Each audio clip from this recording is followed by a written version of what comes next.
আসসালামু আলাইকুম রহমতুল্লাহ।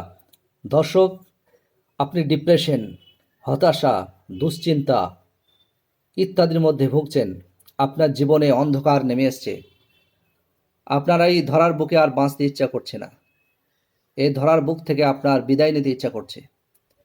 আপনি এত কষ্ট আপনি সহ্য করতে পারছেন না। আপনারা কয়েকটা কাজ করুন, এতে করে আপনার অন্ধকার লাইফে নতুন করে সূর্যের আলো উদিত হবে। আপনার ডিপ্রেশন, অ্যাংজাইটি, হতাশা সব কিছু দূর হয়ে গিয়ে আপনার নতুন করে এই ধরার বুকে বাঁচতে ইচ্ছা জাগবে। সর্বপ্রথমে আপনার হতাশা, ডিপ্রেশন, অ্যাংজাইটি, দুশ্চিন্তা এর পেছনের কারণগুলো আপনি একটা একটা করে লিপিবদ্ধ করুন। তারপরে সেই কারণগুলোকে আপনি সলভ করার চেষ্টা করুন। যদি সর্বপ্রথম হচ্ছে যে আপনার যে কোনো কারণেই ডিপ্রেশন আসুক না কেন, হতাশা আসুক না কেন, আপনি আল্লাহর উপরে ভরসা রাখুন।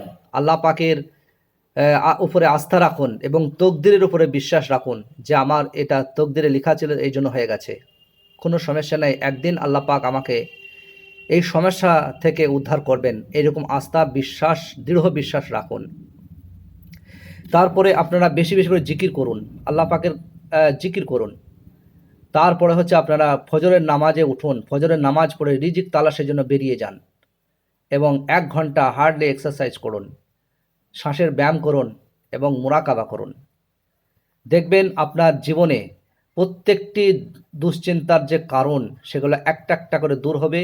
আপনার লাইফে অন্ধকার দূরীভূত হবে এবং আপনার লাইফে, আপনার জীবনে নেমে আসবে উজ্জ্বল। আবার নতুন করে আপনার লাইফে আপনার খুশির আলো উদিত হবে ইনশাআল্লাহ।